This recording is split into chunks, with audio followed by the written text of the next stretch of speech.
सारिंगन one of the most iconic and powerful dojutsu kekkei genkai है पूरे Naruto world का, जो उचिहा क्लैन के लिए तो एक ट्रेडमार्क की तरह काम करता है। ये आई टेक्निक नारुतो में टॉप 3 आई टेक्निक में से एक है, जो जानी जाती है इसकी एक्स्ट्राऑर्डिनरी विजुअल पावर्स की वजह से, जिसकी वजह से ही साकुरा भी सास्के के पीछे कुत्तों की तरह भागता था। मजाक कर रहा हूँ। आज के इस वाली वीडियो में हम सारिंगन के अलग अलग टाइप्स के बारे में जानेंगे, पर उससे पहले मेरा एक रिक्वेस्ट है। मेरे वीडियो में तुम लोग सब्सक्राइब या लाइक दोनों ही नहीं करते। वीडियो के अंदर क्या कमी है या तुम लोगों को कौन से टॉपिक से रिलेटेड वीडियो चाहिए, नीचे कमेंट सेक्शन में कमेंट करके बताओ, ताकि मैं मेरे वीडियो की क्वालिटी को इम्प्रूव कर सकूं और तुम लोगों को बेस्ट से बेस्ट वीडियो प्रोवाइड कर सकूं। और जिन्होंने पहले से ही सब्सक्राइब करके रखा है उनके लिए आरिगातो।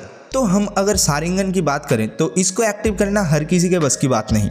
इसको एक उचिहा मेंबर तभी एक्टिव कर सकता है जब वो किसी powerful emotional condition like anger, sadness या तो हेट्रेड से गुजर रहा हो, जिससे उनके ब्रेन में एक स्पेशल टाइप का चाकरा रिलीज होता है जो उनके ऑप्टिकल नर्व में इफेक्ट करता है और एक नॉर्मल आई सारिंगन में कन्वर्ट हो जाता है, जिसकी वजह से इस आई को कर्स ऑफ हेट्रेड भी बोला जाता है। क्योंकि इसको हासिल करने के लिए उचिहा के लोग एक दूसरे को मार देते थे ताकि उसके अंदर कोई इमोशन ट्रिगर हो और वो एक स्पेशल टाइप के सारिंगन को एक्टिव कर पाए। अब ये स्पेशल टाइप का सारिंगन कौन सा है वो मैं वीडियो में आगे बताऊंगा, लेकिन एक नॉन उचिहा भी सारिंगन को यूज कर सकता है simply by implanting Sharingan in their body.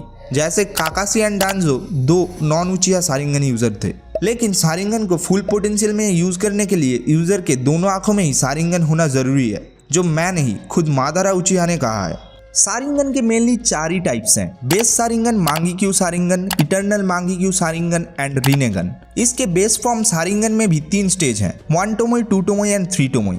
And एक टोमोई से दूसरे टोमोई में जाने के लिए यूजर को पहले से भी ज्यादा स्ट्रॉन्ग इमोशनल कंडीशन से गुजरना पड़ता है। सारिंगन बेसिकली 1 टोमोई के साथ ही एक्टिवेट होता है, पर कुछ केस में एक्सेप्शन भी है। जैसे हागरोमा उत्सुत्सुकी का सारिंगन 3 टोमोई के साथ एक्टिवेट हुआ था। अब 1 टोमोई में यूजर गेन करता है ability to enhance their perception and किसी का भी मूवमेंट को भी वो रीड कर पाते हैं। 2 टोमोई के अंदर यूजर का परसेप्शन और भी एनहांस हो जाने के कारण वो किसी की भी निंजुत्सु, टाइजुत्सु एंड गेंजुत्सु को इजीली कॉपी कर सकता है। एंड 3 टोमोई के अंदर इनके जुत्सु कॉपी करने का एबिलिटी और भी परफेक्ट हो जाता है, जिससे वो कॉपी किए हुए जुत्सु को खुद के जरूरत के हिसाब से मॉडिफाई भी कर सकता है। और इस स्टेट में यूजर गेंजुत्सु को भी यूज कर सकता है, जिसमें नॉर्मल आई कांटेक्ट से ही किसी को भी हिप्नोटाइज करके उसे कुछ ऐसा दिखा सकता है जो रियल में एग्जिस्ट ही ना करता हो। इवन एक नॉर्मल सारिंगन यूजर इजानामी एंड इजानागी जैसे 2 फॉरबिडन जुत्सु को भी यूज कर सकता है। इजानागी से यूजर रियलिटी को इल्यूशन, इल्यूशन को रियलिटी में बदल सकता है, जिसको यूज करके डांजो ने सास्के के हाथों कई बार मरने के बाद भी अपने डेथ को इल्यूशन बना के कई बार बच गया था। एंड अगर इजानामी की बात करें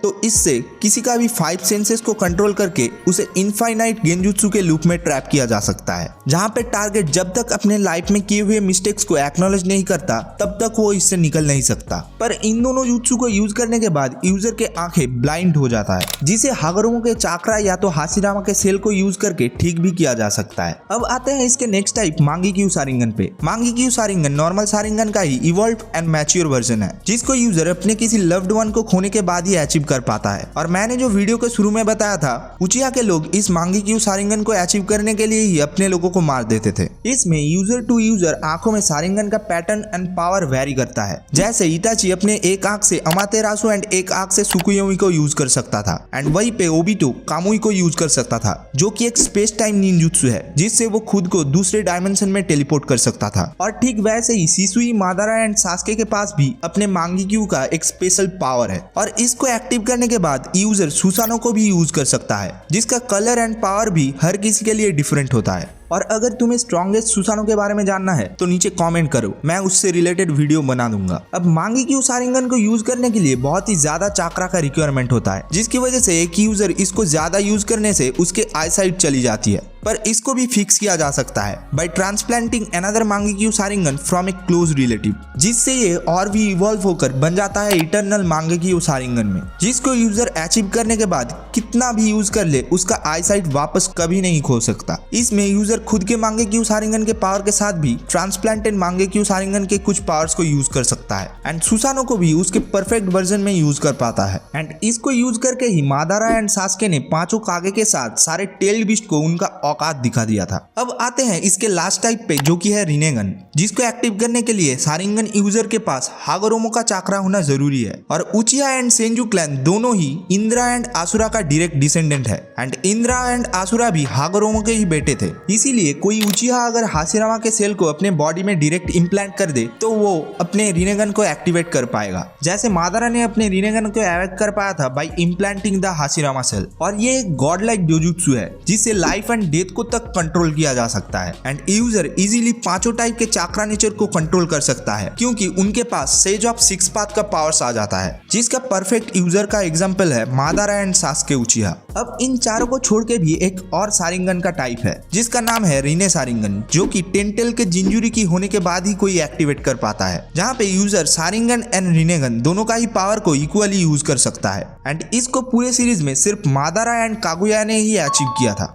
तो यही था कुछ टाइप्स ऑफ शारिंगन जो नारुतो वर्ल्ड में एग्जिस्ट करते हैं। अगर वीडियो थोड़ा भी इंफॉर्मेटिव लगे तो वीडियो को लाइक एंड चैनल को सब्सक्राइब जरूर कर लेना, और अगला वीडियो कौन से टॉपिक से रिलेटेड बनाना चाहिए वो भी याद करके कमेंट में लिख देना। तब तक के लिए कीप वॉचिंग एनिमे एंड मैं तुम लोगों से मिलता हूँ अगले वीडियो में। बाय।